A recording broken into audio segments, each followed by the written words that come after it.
વાલા મુક્તો આવ્યો રૂડો અધિક માસ। આજે મારે તમને અધિક માસની અલૌકિકતા અને વિશેષતા કહેવી છે।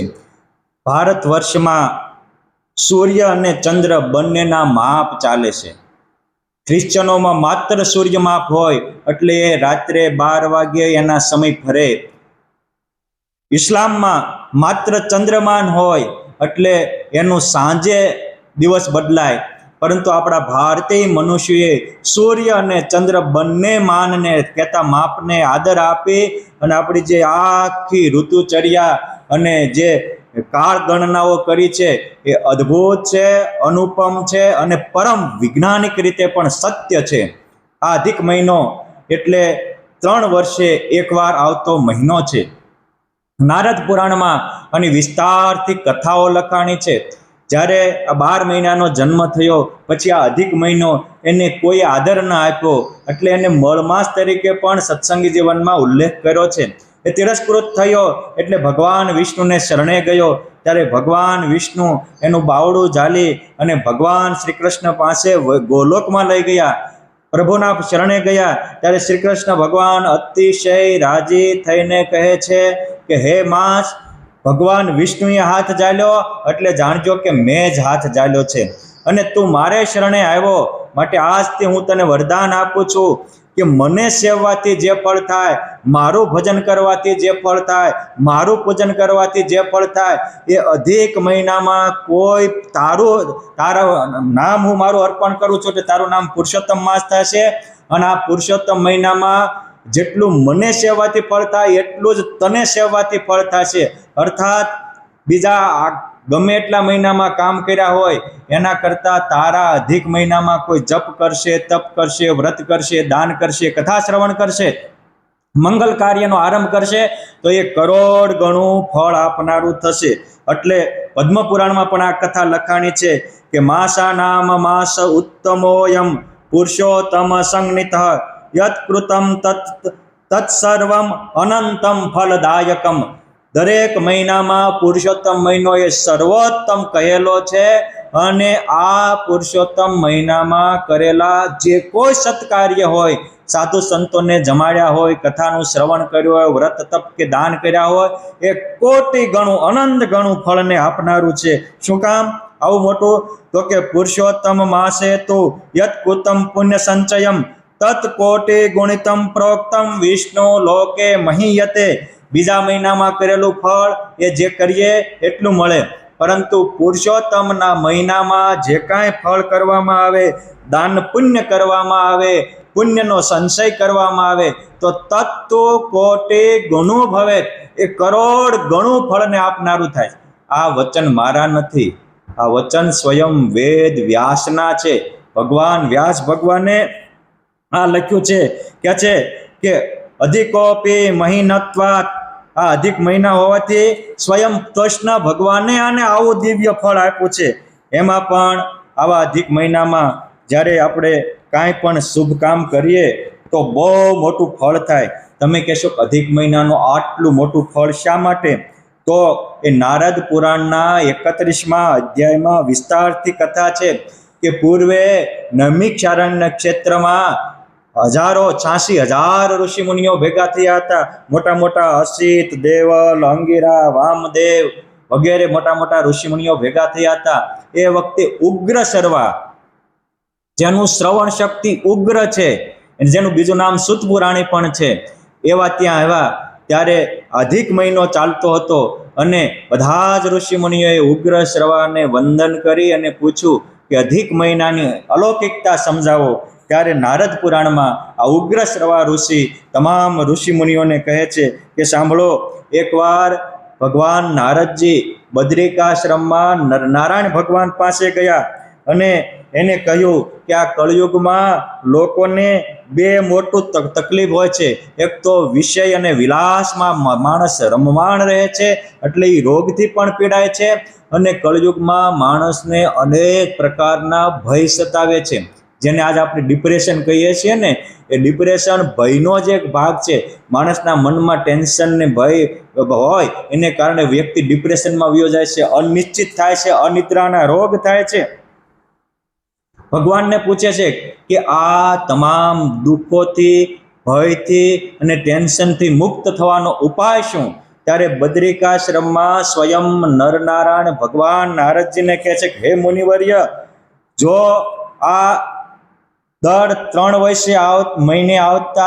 વર્ષે આવતા એક અધિક માસ આ વખતે ભગવાનના લીલા ચરિત્રોનું ગાન કરે, એનું શ્રવણ કરે અને કથા વાર્તા કરે તો માનવી પૂરા જન્મમાં જે ફળ ન પામે એ અધિક મહિનામાં, 1 મહિનામાં ભગવત કથાના ચરિત્રનું, લીલા ચરિત્રનું રસપાન કરવાથી પામે છે. આ માણસની જ્યારે ઉત્પત્તિ થઈ એ જ વખતે સ્વયં ગોલોકાધિપતિ શ્રી કૃષ્ણ ભગવાને આ મળ માસને કહેતા પુરુષોત્તમ માસને પોતાની સંજ્ઞાનું નામ આપી અને આવું ફળ આપવાનું વરદાન આપ્યું છે. પરમાત્માના ફળના લાભાન્વિત થવું હોય, એ ફળના આપણે પણ ભોગતા બનવું હોય તો હું બોલું અને તમે સાંભળો એથી કામ ન થાય. આપણે પણ આ કરવું જોઈએ અને કરશો તો ફળ મળશે. એવું કહેવાય છે કે નારદ પુરાણમાં જ લખ્યું છે કે આ મહિનામાં પણ એમાં જો ચૈત્ર માસ અધિક હોય તો એ વર્ષે જગતમાં દરેક વસ્તુ સુલભ થાય, સસ્તી થાય, પ્રજાઓનું આરોગ્ય સારું રહે અને વરસાદ માપસર ન થાય. વૈશાખ માસ અધિક હોય તો પ્રજા અતિશય સુખી રહે, વરસાદ સારો થાય અને ધન્ય ધાન્ય પુષ્કળ પાપે. જેઠ મહિનો અધિક હોય, આપણે આ વખતે જેઠ મહિનો અધિક આવે છે, ત્યારે વ્યક્તિ સંયમ ગુમાવે અને વિલાસી થઈ જાય તો એને તાવ, તરિયા કે અતિસાર, કોલેરા વગેરે રોગનો એ ભોગી બની શકે છે. માટે આ જેઠ મહિનાને બધાએ સાચવવો પડે. અને જેઠ મહિનામાં કોઈ બીજાને જળનું દાન કરે, અર્થાત બીજાને પાણી પાય, કોઈ જપ તપ કરે, કોઈ કથાનું શ્રવણ કરે તો બીજા બધા મહિના કરતા, બીજા અધિક મહિના હોય એ અધિક મહિનાઓ કરતા પણ આનું 100 ગણું ફળ મળે. માટે આપણે સંયમ રાખીને આ મહિનામાં જો આવી રીતે સેવન કરશો તો રોગથી બચી જશો અને અનંત પુણ્યના ફળભાગી થશો. અષાઢ માસ અધિક હોય અને ત્યારે યજ્ઞાદિક કાર્ય ખૂબ થાય, પ્રજામાં પુણ્ય કાર્ય થાય, જગતમાં સુખમય દ્રષ્ટિ રહે. શ્રાવણ મહિનો અધિક હોય તો બધું જ વ્યવસ્થિત ચાલે, પ્રજા સુખી રહે, વરસાદ માપસર ન થાય. ભાદરવો અધિક હોય તો જે ગરીબ લોકો હોય એ બહુ સમૃદ્ધિવાળા થાય અને સત્તાવાળા હોય, અધિક સંપત્તિવાળા હોય તો અધિક ભાદરવા મહિને અંદરો અંદર લડવાની સંભાવના વધી જતી હોય છે. આસો મહિનો અધિક હોય તો પ્રજા ઉપર દુશ્મનોના સૈન્યનો અને ચોર લોકોની પીડા રહે છે અને દક્ષિણ ભારતમાં દુષ્કાળ પડવાની સંભાવના રહે છે, જ્યારે બીજા બધા સ્થાને માપસરની વૃષ્ટિ થાય છે. વાલા ભક્તો, આપણા ઋષિ મુનિઓનું વિજ્ઞાન તો જુઓ, એ આટલું વર્ષો પહેલા લખી ગયા કે આ સમયે આવી રીતે સૂર્યગ્રહણ કે ચંદ્રગ્રહણ થાય એ સાચા પડે છે. એ જેમ સાચા પડે છે એ જ રીતે આ મહિનામાં જે લખેલા ફળ એ પણ 100% સાચા પડે જ. માટે આપણે આવા અલૌકિક ફળના ભોગતા બનવું હોય તો આ મહિનાનો અલૌકિક લાભ લેવો. ઋષિમુનિઓ ઉગ્ર શ્રવાને પૂછે છે કે અધિક મહિનાનું પુરુષોત્તમ માસનું વ્રત કરવાથી કોઈ મહાપુણ્યને પામ્યા હોય એવા અમને પ્રસંગો કહો. ત્યારે આ ઉગ્ર શ્રવા ઋષિ 86,000 ઋષિઓને કહે છે કે પૂર્વે ભારતમાં એક ચક્રવર્તી સમ્રાટ થઈ ગયો. એ રાજાનું નામ હતું દઢધન્વા.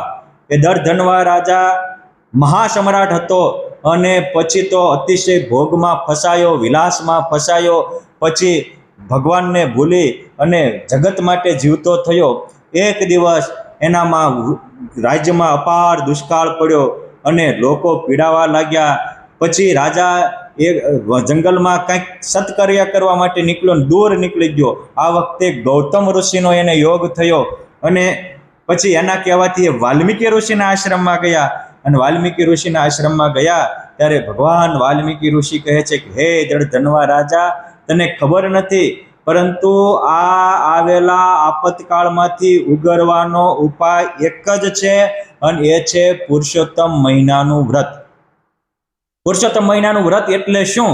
તો કે છે કે શક્ય હોય તો એકટાણું જમવું, સવારમાં વહેલા ઉઠીને સ્નાન કરી પ્રભુનું પૂજન કરવું, તુલસી દળથી કે પુષ્પથી કે ચોખાથી જનમંગલ પાઠ, વિષ્ણુ સહસ્ત્ર પાઠથી પ્રભુનું પૂજન કરવું અને ભગવાનનું ભજન કરવું, આ કરવાથી મહાફળ મળે. તને ખબર નથી, પૂર્વે તું દ્રાવિડ દેશમાં એક ગરીબ બ્રાહ્મણ હતો. તારું નામ સુદેવ હતું અને તારા પત્નીનું નામ ગૌતમી હતું. તમે તમારી રીતે આજીવિકા માટે ભિક્ષાટન કરી અને જીવન નિર્વાહ કરતા હતા. પરમાત્માની કૃપાથી તમારે એક દીકરો થયો. એ કનૈયા કુંવર જેવો દીકરો 12 વર્ષની ઉંમરે અતિશય રોગમાં પીડાણો અને એ રોગમાં જે મૃત્યુને શરણે થયો. તમને એ પુત્ર પ્રાણ જેવો પ્યારો હતો. પછી એ પુત્રને તમે તેલમાં રાખીને 1 મહિના સુધી પુત્ર પાસે બેસી અને ભગવાનનું ભજન કર્યું. અને એ વખતે બરોબર આ પુરુષોત્તમ માસ ચાલતો હતો અને તમે પુત્રને સળગાવ્યો નહીં, અગ્નિદાહ ન કર્યા, પરંતુ પુત્ર પાસે બેસી અને તમારે અનાયાસે વ્રત થયું અને ભગવાનનું ભજન થયું. એના પુણ્ય પ્રતાપે એ મહિનો પૂરો થયો ત્યાં તમારો મરેલો દીકરો સજીવન થયો. આ પુરુષોત્તમ મહિનાનું વ્રત એ મર્દાને પણ બેઠે કરે એવું છે. અને એ થયેલા પુણ્યના પ્રતાપે તમે આજ આખા ભારતના મહાન ચક્રવર્તી સમ્રાટ બન્યા છો. આ જન્મે પણ હવે જો આ અધિક મહિનો આવે છે, તમે બધા જ પ્રજા સાથે આ પુણ્ય કર્મ કરો, અધિક મહિનામાં ભગવત કથાનું શ્રવણ કરો તો તમે સુખી થશો. વાલ્મીકી ઋષિના કહેવાથી સુદ્રઢ ધનવા રાજાએ આ અધિક મહિનાનું વ્રત તપ કર્યું અને કથા શ્રવણ કરી, પ્રજાએ પણ શ્રવણ કરી. તો 12 વર્ષથી દુષ્કાળ હતો, એ સુકાળમાં પરિવર્તન થયો. રાજ્યમાં પણ પુષ્કળ ધન ધાન્ય અને સંપત્તિનો વરસાદ થયો. બધાને પરસ્પર મનમેળ થયા. આખું રાજ્ય નવપલ્લવિત થયું. અને અંતે એ રાજાને ભગવાન ડંકો વગાડીને કાળના માથા ઉપર પગ દઈ અને પરમધામને પમાડી દીધો. આ એક અધિક મહિનાના વ્રત કરવાથી આવું મહાપુણ્ય સુદ્રઢ રાજાને મળ્યું હતું. વળી કહે છે કે સાંભળો, પૂર્વે દ્રૌપદી એ મેધાવી ઋષિની દીકરી મેઘાવતી હતી. નાનપણથી એ પરમાત્માની સાધના, આરાધના, ભજન, જપ તપ કરતી હતી. પરંતુ કાળનું કામ કરે. અચાનક એકવાર ઋષિ આ દીકરી યુવાન થઈ એટલે એના સગપણની બધી જ ચિંતામાં હતા અને એમાં અચાનક એ મૃત્યુ પામ્યા. એને કારણે આ મેઘવતી બહુ જ દુઃખી થઈ. એ વખતે બીજા એના સંબંધીઓ અને ગામજનો પણ દુઃખી થયા. આ પગ મૂકીને રડતી હતી. એ જ વખતે દુર્વાસા મુનિ ત્યાં આવ્યા અને મેઘવતીના મસ્તક ઉપર હાથ મૂકીને કહે છે કે દીકરી રડમાં. આ ટૂંક સમયમાં અધિક મહિનો આવે છે. આ અધિક મહિનામાં તું એ વ્રત કરીશ તો તને મનોવાંછિત પતિ પરમાત્મા પ્રદાન કરશે અને તું આ ગરીબ છો એની જગ્યાએ મહારાણી બનાવશે. માટે તું ચિંતા કરમાં, આ વ્રત કર. તાકે મારે તો મારા પિતા જોઈએ, મારે તો મારો પતિ જોઈએ. તમારો અધિક મહિનો એક બાજુ ગયો. જ્યારે અધિક મહિનાનું અપમાન કર્યું ત્યારે દુર્વાસા કહે છે કે સાંભળ, આ તે અધિક મહિનાનું અપમાન નથી કર્યું, સ્વયં પુરુષોત્તમ નારાયણનું અપમાન કર્યું છે. કેમ જે અધિક મહિનો એ પુરુષોત્તમ નારાયણનું મૂર્તિમંત સ્વરૂપ છે. માટે એના ફળ રૂપે તારે દુઃખ તો ભોગવવું પડશે. આટલું કહીને વ્યા ગયા. પછી એ મેઘાવતી સ્થિર થઈ અને એમ થયું કે ઋષિ મુનિએ મને કહ્યું, આટલો સરળ ઉપાય બતાવ્યો અને મેં કર્યો નહીં. પછી તો ટૂંક સમયમાં આ પુરુષોત્તમ મહિનો આવ્યો. એ મહિનામાં એને એકટાણા કરી અને ભગવાનનું ભજન કર્યું, તપ કર્યું, જપ કર્યા. એ જપ તપના પુણ્ય પ્રતાપે, એક જ મહિનાના પુણ્ય પ્રતાપે ભગવાન ભોળાનાથ પ્રગટ થયા અને મેઘાવતીને કહે છે કે માગ માગ માગ, જે માગ એ વરદાન આપું. ત્યારે આ દ્રૌપદી કહે છે પતિમ દેહી પતિમ મહ્યમ પતિમ પતિમ અહમ ઋણે પતિમ દેહી મહાદેવો નાન્યન મે ચિંતનમ હૃદિ. મેં મારા હૃદયમાં મને સારા પતિ મળે એ સિવાય એક તલભાત્ર ચિંતન કર્યું નથી. માટે મને પતિ આપો, પતિ આપો, પતિ આપો, પતિ આપો, પતિ આપો. આમ 5 વાર પતિમ દેહી પતિમ મહ્યમ પતિમ પતિમ પતિમ અહમ આવું કહ્યું. ત્યારે ભગવાન ભોળાનાથે પ્રસન્ન થઈને કહ્યું કે અધિક મહિનામાં કરેલા વ્રતદાન કે જપ એનું ફળ નિષ્ફળ જાય નહીં, માટે તે 5 વાર પતિદેવો એવું કહ્યું, માટે તને 5 મહાપતિઓ મળશે. ત્યારે મેઘવતી ચિંતામાં પડી ગઈ. ત્યારે ભગવાન ભોળાનાથ કહે છે કે તું ચિંતા કરતી નહીં, પરંતુ એ 5 પતિઓ એ તારા નામને રોશન કરશે અને તું 5 પતિવાળી હોવા છતાંય મહાસતી ગણાઈશ. આમ કહી અને ભગવાન ભોળાનાથ અદ્રશ્ય થયા. પછી એ મેઘવતી એ જ બીજા જન્મે મહાસતી યજ્ઞમાંથી પ્રગટ થયા દ્રુપદ રાજાને ઘેર, અને દ્રૌપદી થયા, અને એને 5 પતિ ભગવાન ભોળાનાથના વરદાન મુજબ પાંડવો, યુધિષ્ઠિર મહારાજા, ભીમસેન, અર્જુનજી, સહદેવ ને નકુલ પ્રાપ્ત થયા. પરંતુ એને અધિક મહિનાનું ઋષિ મુનિ પાસે અપમાન કર્યું હતું, એને કારણે જ એને એકવાર ભર સભામાં ચીરહરણ થયા અને અપમાન સહન કરવું પડ્યું. પછી એ પાંડવોને જ્યારે વનમાં ગયા અને વનમાં રાજ્યની જગ્યાએ દુઃખી થતા હતા, ત્યારે સ્વયં શ્રી કૃષ્ણ ભગવાને પ્રગટ થયા અને કહ્યું કે પૂર્વે દ્રૌપદીએ અધિક મહિનાનું આરાધન કર્યું, એને કારણે તમે સુખી થયા હતા, એનું અપમાન કર્યું, એને કારણે તમે દુઃખી થાવ છો. ફરીને તમે આ પુરુષોત્તમ માસનું વ્રત કરો. અને ભગવાન શ્રી કૃષ્ણના કહેવાથી 5 પાંડવોએ વનમાં જ્યારે હતા ત્યારે આ અધિક મહિનાનું સેવન કર્યું, અધિક મહિનામાં વ્રતદાન કર્યું, અને એના પુણ્યના પ્રતાપે જ ભગવાન એની સાથે રહ્યા અને પાંડવોનો મહાભારતમાં ભવ્ય વિજય થયો. આજે પણ ઘરે ઘરે પાંડવોના ગુણગાન ગવાય છે. એનું કારણ જો કોઈ હોય તો આ અધિક મહિનામાં કરેલી સાધના, આરાધના અને જપ તપની પ્રતાપ છે. એવું કહેવાય છે કે એક ગરીબ વ્યક્તિ હતો, અતિ અપમાનિત હતો અને ક્યાંય એનું ઠેકાણું પડતું ન હતું.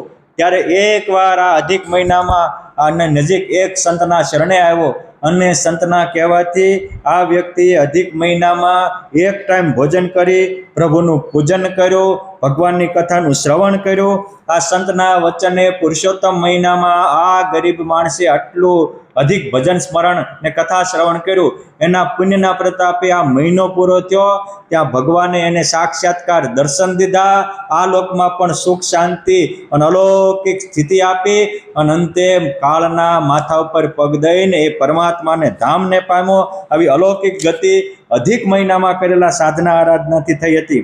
આ સૌરાષ્ટ્ર પ્રાંતમાં પૂર્વે આનર્ત નામના મહારાજા થયા. એમના રાણી અને રાજા બંને ખૂબ ધર્મનિષ્ઠ હતા, પ્રજાવત્સલ હતા, પરંતુ પૂર્વના પાપને કારણે એક પણ પુત્ર થતો ન હતો.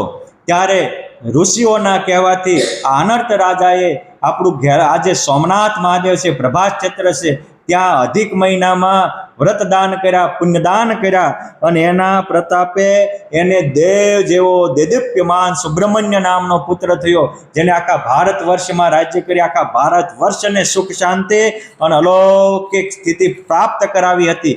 આ અધિક મહિનામાં ભગવાનનું પૂજન અજન ને સાધના આરાધના કરવાથી પુત્ર ન હોય એને પુત્ર પણ મળે છે, પતિ ન હોય એને પતિ પણ મળે છે, ગરીબ હોય એને ધન ધાન્ય મળે છે, મુમુક્ષુને મોક્ષની પ્રાપ્તિ થાય છે, પાપીઓના પાપ નષ્ટ થાય છે, અને પુણ્યશાળીને પુણ્યની અભિવૃદ્ધિ થાય છે. માટે આવ્યો રૂડો અધિક માસ, કોની વાટ જોઈ રહ્યા છો? આપ પણ આ અધિક માસમાં અધિક ભગવાનનું ભજન સ્મરણ કરો, કથા શ્રવણ કરો, અને ભગવાનની કૃપાથી આ વર્ષે અધિક મહિનો આવી રહ્યો છે. એમાં ઢસા ગુરુકુળના પ્રાંગણમાં પટેલ સમાજની વાડીમાં આવતી 17 તારીખથી જ્યારે અધિક મહિનો પ્રારંભ થાય ત્યારે ત્યાં આપણે પણ મહાભારતની કથા રાખી છે, અને મહાભારત અંતર્ગત આવતા અનેક દિવ્ય પ્રસંગો આપણે જાણવા માણવાના છે. એનો સમય છે રાત્રિએ 8 થી 8:30 થી 10:30. માટે આપ પણ બધા જ એક કથાનો લાભ લેવા આવજો. અને કોઈ ભક્તોને ઈચ્છા હોય આ અધિક મહિનામાં તો ત્યારે પણ સંતોને બોલાવીને સંપર્ક કરજો. આપણે આપણા ગામમાં પણ આવી રીતે ભગવત કથા વાર્તાનો એક યજ્ઞ કરી અને આવા પુણ્યના સહભાગી બનશો. અસ્તુ. જય સ્વામિનારાયણ.